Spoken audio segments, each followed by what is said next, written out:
Hey everybody, Dylan from Noble Records coming at you with another video. Long overdue update on some things that I've been keeping and putting in my personal collection. Been really busy at the shop, which is a great thing, but it's been swamped. So now everything's kind of slowing down. We had two really big weekends back to back, and I'm able to kind of let the dust settle and see what I haven't shown you guys. It's really hard for me to remember what I've shown and what I haven't shown, so if I've shown some of this stuff before I don't think I have, I apologize. But anyways, I'm going to go ahead and get started because this is a lot of stuff. People ask me how much I keep, and I say I don't keep much, which in my opinion I don't. But when I look around, I keep about probably a crate. Like I got these black crates full of records, probably 60 will fit in there. And I probably keep about one of those every month, so it's like 2 records a day. So anyways, don't tell anybody. But here, starting off, I've got some grails, guys. I've got some serious grails coming. You know, number one grail that I had. A lot of people were asking me. This was the #1 grail I had, just because it's so expensive, it's so hard to find, and it is legitimately up there with top 3 favorite albums. I don't even know what it is, but it's up there close. This is Townes Van Zandt, self-titled on Poppy. This is one of my absolute favorite records. If you haven't heard this record, listen to it. It's unbelievable. Townes Van Zandt's criminally underrated. Just the most amazing songwriter. He's my favorite songwriter. Just unbelievable stuff. But this is the album kind of turned it around for me because I listened to him years ago. I listened to his first album, which is For the Sake of the Song. And it's good. Like, I really like it now. But it just didn't grab me. And then a couple years back, I picked this one up and listened to it. And I was just blown away instantly. I don't know if you ever find an album like that you just instantly fall in love with. This one was that way. And I listen to it very, very regularly. But anyways, I talked about it in a lot of my videos. This is the last Poppy pressing I needed to get all my Townes Van Zandt stuff. And somebody that watched my channel, his name's Art Balele. Art, thank you, man. He sent me this in the mail, and he just said, send me something back really good. And so I've got my ear to the ground. I've got a couple things I'm trying to find for him. So Art, I won't forget about you. I'll definitely send you something really, really good to make up for this. But yeah, this is just one of my this was my #1 want. So can't thank you enough, Art. That was incredibly generous of you. Not knowing if I would send anything back, just sending that to a stranger, really. So, thanks, man. Another one that was on the very top of my want list, I've been wanting for a very, very long time, is this Alexander Spence Or. There's a long, long story, and I'll try not to tell every bit of it because I don't know how a lot of time. But this was, Skip Spence was his nickname, but he was one of the founding members of Moby Grape. He was also in Jefferson Airplane. He was a phenomenal musician. He could play any instrument. Really good songwriter. And he got mixed in with some psychedelic drugs and LSD. Big surprise, I know. But he took a couple bad trips. Ended up chasing down one of the members of Moby Grape with an axe, trying to cut down their hotel door. So they had him committed. He was committed to a psychiatric facility. And in the facility, he kind of wrote this album in his head. When he got out, he got a bonus from Columbia Records to record this album. They gave him $1,000 to do it. He bought a motorcycle and drove to Nashville, where he recorded this album by himself. There was really no production involved. He really just sat down and fleshed them out by himself, and it was his plan to get a good band, a good producer, get everything really polished over, really nice, and Columbia just snatched it and put it out. And we hear those stories all the time about where the music business used to be really screwed up. But in this case, I don't know what it would have sounded like all polished up, but this is the most phenomenal record. You can tell that he was working through some mental stuff. It's so dark and beautiful. It's just an incredible record. It's the American Nick Drake. It's really good. So this is an album, if you haven't heard it, this is one of the first albums I really fell in love with that was the more obscure type of stuff. That's one a lot of people don't really know much about. The next one, this is one I've been after for a really, really long time. I've never even, I don't think I've ever even seen one in the flesh. This is Velvet Underground and Nico, and I know what you're thinking, oh Dylan, you find those all the time. And I do. I've got like very, very lucky finding the original pressings of this, but this is the Emerson cover. I've talked about this a couple times, but basically this guy, Keith Emerson, was a, his name wasn't Keith Emerson. Keith Emerson said Emerson Lake Palmer. I can't remember what his first name is, but he's an actor. And that's him on the background, that projection. And he was falling on some hard times. He needed some money. And he saw that they had put this on their album, so he tries to sue Verve Records for the rights to his image. Verve said, nah, screw you, you're not getting that. And so they pretty much airbrushed the cover. There was a black sticker. I need the black sticker cover, actually, just so I have all three states. But this is the first state. And this is on Verve. It's a mono press. It's in decent shape. It's in all right shape. But it's just one that's just impossible to find. So that was one I was really excited to get. This is another one I've been wanting for a really long time, for a couple years. This is a Beck Sea Change. Just one of my absolute favorite records. Great stuff. I don't really like a lot of Beck stuff, but this album is just a sweet spot for me. As original master recording, obviously, just the best possible copy I have. I've been wanting one for a long time. I was able to secure that one. This is another one from Ian Carr and Nucleus. This is a Vertigo pressing. I'll show you the label so you know it's legit. Just a really, really good jazz rock. Ian Carr and Nucleus. The earlier stuff on Vertigo is really, really good. Amazing guitar work, all that stuff. He did some stuff a little bit later, like in the 80s and stuff, that I don't really care for, but it's still good if you're real big on jazz rock and stuff like that. I'm not. I'm really, really into like the harder type of jazz rock with the better guitar stuff, but the real polished 80s poppy jazz rock stuff, I'm not really into that. I found a guy that worked at a radio station when he was a kid, and he got a lot of radio station copy stuff because of that. So this first one, this is a smoker, all right? He had this United States of America, and this is a mono white label promo, rare as hen's teeth now. Unbelievable. I love this record. If you like Velvet Underground, this is a lot like them, I think. No guitars were used in the making of this. It's just a really good, very good if you're wanting to get into Psych, deep Psych thing. So, really great album. And I was excited to find that one, and then I found this one. This is a stereo white label promo with the bag. I just took the bag out and separated it, so I didn't put any unnecessary wear on the bag, but both in phenomenal shape. So excited. You never find the bag, and then to find the white label promo, those are worth some serious coin. I got very, very lucky on those. This is another one that I've been wanting for a really long time. You guys know I'm a Zeppelin fanatic. This is one of the only pieces I really needed. This is Jimmy Page and Robert Plant walking into Clarksdale. This is a really great late 90s record. Really tough to find on vinyl because of when it came out. Absolutely love this record, as well as Coverdale Page and Page and Plant and all that stuff. This is just it's a great record. They wrote some good quality stuff. You might disagree with me, but I don't really care. I really like that album. I've been looking for it for a really long time. Whew. This video is going to be long. I'm really trying to cut it down. So some more things. This is Asherah Temple 6 Manuel Gotching Adventures of the Electric Guitar. I've showed this album before on my channel. This is a different cover. This is actually, it looks like a reissue, but this is an original 1975 Italian pressing, I believe. But it is, it's a first pressing, but it's quadraphonic. That's why it has the different cover. But just really crazy, innovative. If you like guitars and guitar pedals, you need to buy this record. Really, really good stuff. I actually sold my other copy because it was a reissue.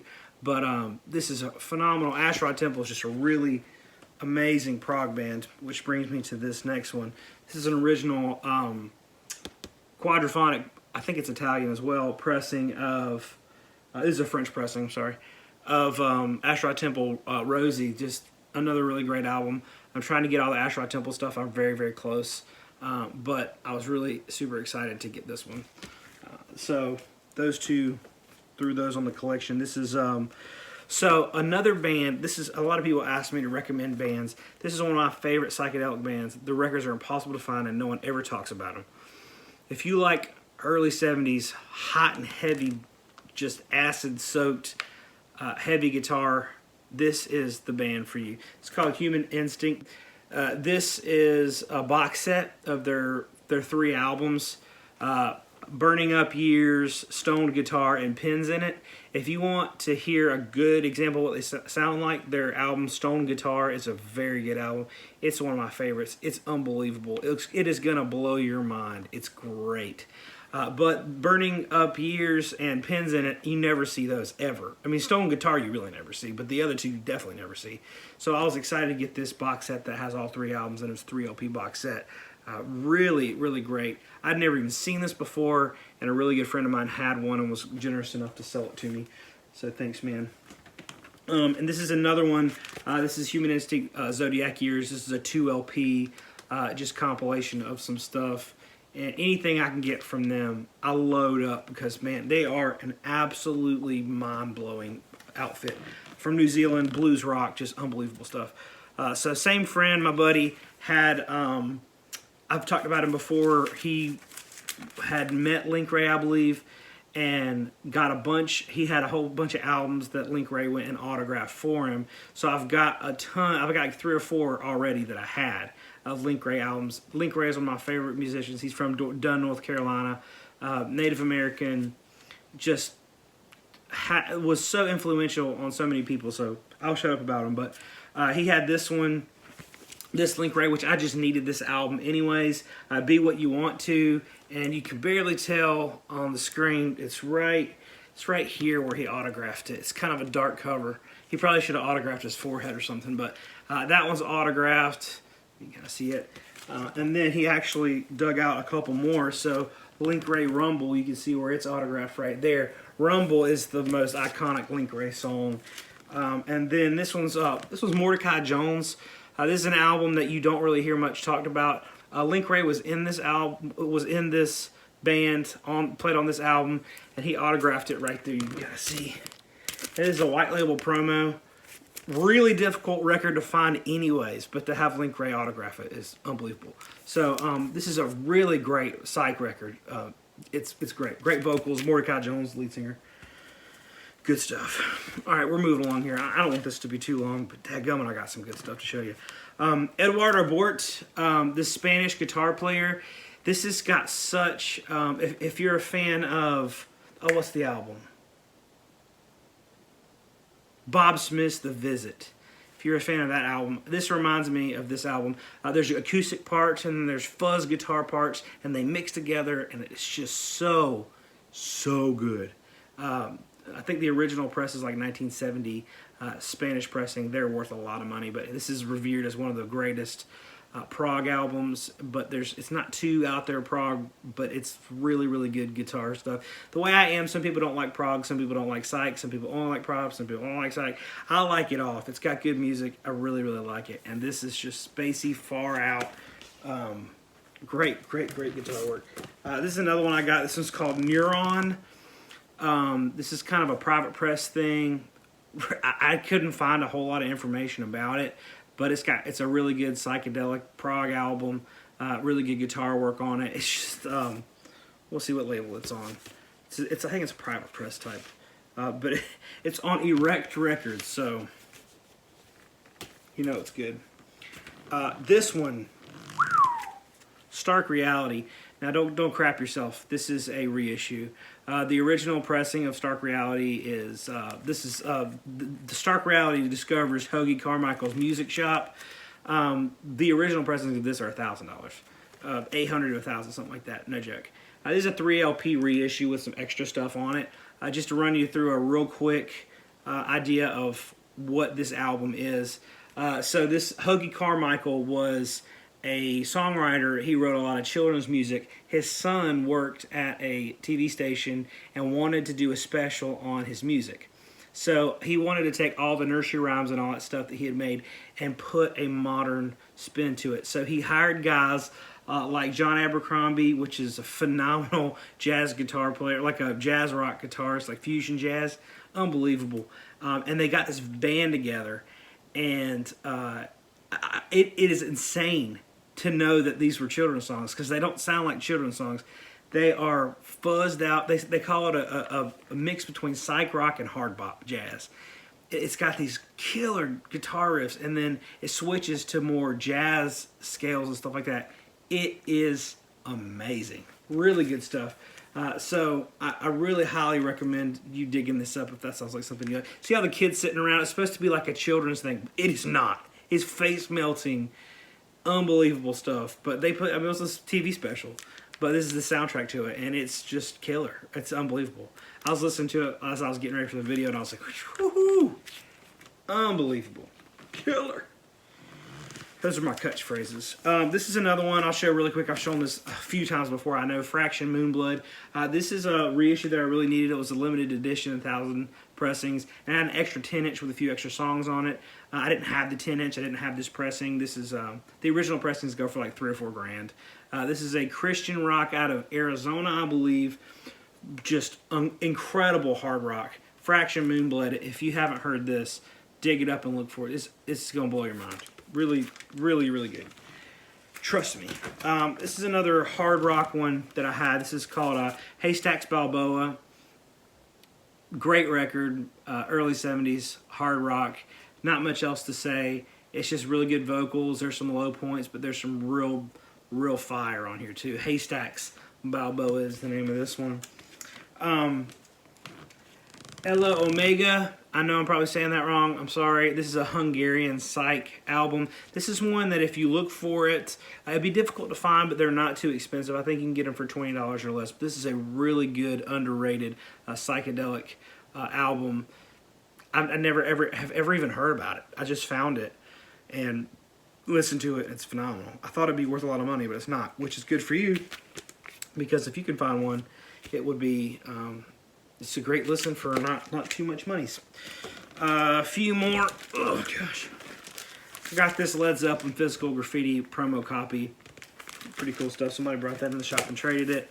I got this Grateful Dead Live original master recording. I've been needing a copy of this when I was getting the shop ready. I had a copy. I sold it.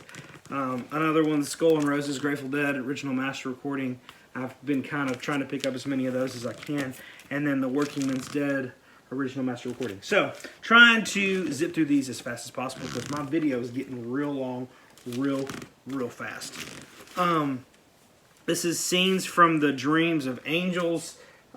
Just really good. You would hear this and think that it is from the late 60s, early 70s. Just really good psych rock with some amazing guitar stuff on it. Very Hendrix-esque guitar, but it's not. It's from the late 80s. Really good. I think they only made them in like Sweden or something. I can't remember. I'm going off memory here, but that's a really good one if you want to seek that one out. Head Machine Orgasm. This is another prog album with some just piercing, amazing guitar work on it. This is another one that I really recommend. This one, Judy Sill. I've talked about Judy Sill before. Listen, if you've never heard another thing I've said, stop what you're doing now and listen to Judy Sill. She has an album called Heart Food, and I have an original pressing of that. And I have Analog Production, I believe, pressings. It's not Analog Production, it's a different, but it's an audiophile pressing, 2 LP, 45 RPMs, of the other, of Heart Food and this. But I need an original pressing of this. Someone brought it in the shop, and it is phenomenal. If you like Joni Mitchell, it's like Joni Mitchell, but a little bit farther out there, folk-like stuff, really good. It's Judy Sill, amazing.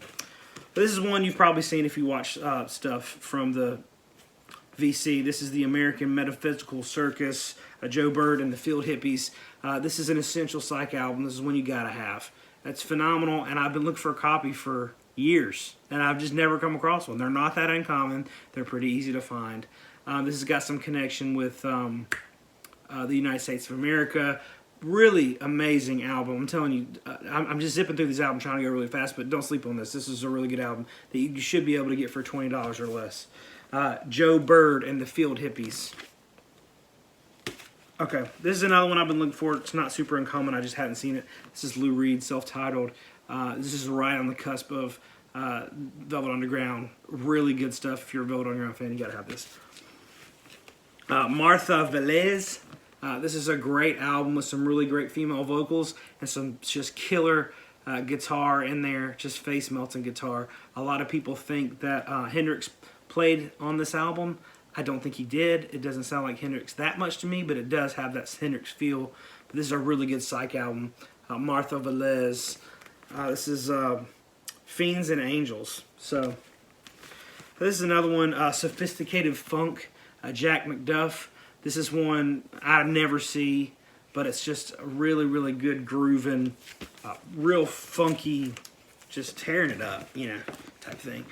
This one is Dennis Coffey, Finger Licking Good. Somebody brought this in. It's in terrible shape. It literally has duct tape across the edges. But you know what? The vinyl's not really that bad. Dennis Coffey's amazing. Studio musician for Stax, but he started putting out his own stuff. Anything that has Dennis Coffey's name on it, I'm going to buy it, and it's just amazing. But this one is a phenomenal record by Dennis Coffey. Folkestone Prism, Ken Elums. This is a really good album. This is another one. I think the original pressings go for a ridiculous amount. This is a reissue. Pretty good stuff. Really, really grooving. I like this album. It's not amazing, but it's pretty good. For this one, Kaleidoscope, When Scopes Collide. This is original U.S. pressing. And this Kaleidoscope, this is the same album that did Side Trips, garagey psych stuff. This album is okay, not amazing, but still pretty good. Trying to zip through, sorry. Illinois, this is a, not Illinois. Is it from Illinois? I can't remember. It's a private press. It's called Stinger. They go for 20 bucks, 30 bucks, something like that. But a friend of mine, if you're watching this, man, I really appreciate it, from Dome Records. He sent me this with a really cool care package. It's amazing stuff. This is really great. I've been wanting this for a while, and he had it, and he sent it to me. This is Phantasmagoric Mushroom Overflow. This is from the late 90s. This is a band from San Antonio, Texas. And let me tell you, this is trippy and out there. If you like Psych, you might want to go, you know, take a little trip and come back to this one. It's not great, but it's really, really, really, really far out there. I cannot imagine being in your right mind and wanting to hear this. It's good, but it's just freaking nuts. So, even for me, it's crazy. Hard Water, this is a really good Psych album. I've been looking for a copy for a long time. I don't know if I've showed it yet, but I got it a little bit ago. This is Orgone, The Killing Floor. This is a really good, like, Afrobeat, funky album. This is one, I don't think it's expensive. It's a newer record, but it's like, this is one, I throw it on the shop and everybody starts grooving, and they come and they're like, what is this? I want to buy it. And I'm like, sorry, not for sale. And they're like, what?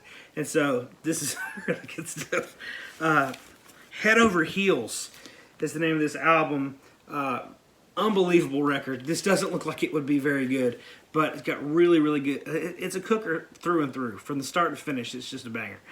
So if you like that early 70s hard rock sound that I love so much, Head Over Heels, really good album. I feel bad about zipping through these because some of them are really, really good. Fuse, another really great Psych album. Just found this the other day. I've been looking for it. Fuse. This is one I gotta take a minute on. This is Lee Moses, Time and Place. Lee Moses was a phenomenal, soulful singer that also played guitar, kind of like Jimi Hendrix. Not quite as good, but still pretty good. This is an album that will stop you in your tracks. It's unbelievable. I cannot believe more people don't talk about it. It's called Lee Moses, Time and Place. Highly recommend this. Original pressings go for about 500 bucks. This is obviously a reissue on Maple Records. But yeah, this is another one. Every time I put it on the shop, people want it now. I want it right now. Give it to me now. Unbelievable stuff. Lee Moses, killer. This is the first UK press of the Southern Harmony and Musical Companion, Black Crows. This is one of my favorite records of theirs. Really hits me in the sweet spot of their stuff. Love it. Incredible. This is one that I actually got with the Hip Hop Collection, and I hated to sell it, but I said I would, so I did, and then I ordered one because I listened to it as I was pricing stuff. It's unbelievable. Gregory Alan Issenkoff with the Colorado Symphony. This is just unbelievable, real mellow, chill. But this is just an album that rarely do I put on an album and it like moves me, like I really am feeling it. This one, like, I would love to make music like this. It's just real mellow, ambient. If you know him, his music's phenomenal. If you don't, and you like that folky, ambient type singer-songwriter stuff, Gregory Alan Issenkoff, unbelievable songwriter. This album's incredible. So I had to order me one. This is Nevermind. This is a 20th anniversary 3 LP box set. I've been wanting this for a long time, and a friend of mine brought it in to trade yesterday, and I've been listening to it. I love it. Not yesterday, maybe the day before. But anyways, really good 3 LP set with some like B-sides, smart studio sessions, boombox rehearsals, BBC sessions, stuff like that. Some really good extra stuff. This is one. It's non-original. It's a reissue. This is Skull Snaps. This has got a great song on it called "I'm Your Pimp." That's the banger track on here. I'm your pimp. I put my hand to the side. I won't put a limp. So good. Very much reminds me of Superfly soundtrack. Really, really good. You would think this is like some death metal or something. It's not. It's funky, soulful. It's just funk. Let's just call it what it is. It's just funk. But it's called Skull Snaps. The original pressings are about $300 or $400. This is a reissue. But I've been wanting for that for a while. Cain and Abel, relating a message to you. This is really good funk type, in the vein of the psych funk, like Purple Image and Black Murder and stuff like that. This is really good stuff. Got some great beats and stuff to it. Cognition by The Road. This is a white label promo, or it's a promo copy. This is not a mind-blowing psych album, but it's really good. It's a good psych album. The Road's a great band. Cognition. Been looking for a copy of that. And then the last one I'm going to show. Gosh, I know it's been a long one. Cluster and Eno. This is, if you know Eno and you know Cluster, real ambient stuff that they're known for. So I don't know what to tell you. Oh gosh, that's not the end of the video. I was going to show you some upgrade copies. So, and these are stuff that's also worth talking about a little bit. So the Inner Sounds of the Id, really phenomenal psych record. I don't really see a whole lot of people talking about it. This one is mint copy in the shrink. Someone traded in, so I had to swap that out for mine. Same goes with this Shotgun Limited. I had a good copy of this, but it had like a pressing flaw or something. And this is a mint copy in the shrink. Someone brought this in on Saturday, and I just scooped it up for myself because I'm selfish. Van Morrison Moon Dance. This is the, is it Nautilus Super Disc? Yeah, audiophile copy of that. This is an album that I gotta have the best possible copy of because it's phenomenal. And then the last one is Cream Wheels of Fire in the shrink. First pressing in the shrink. What the heck?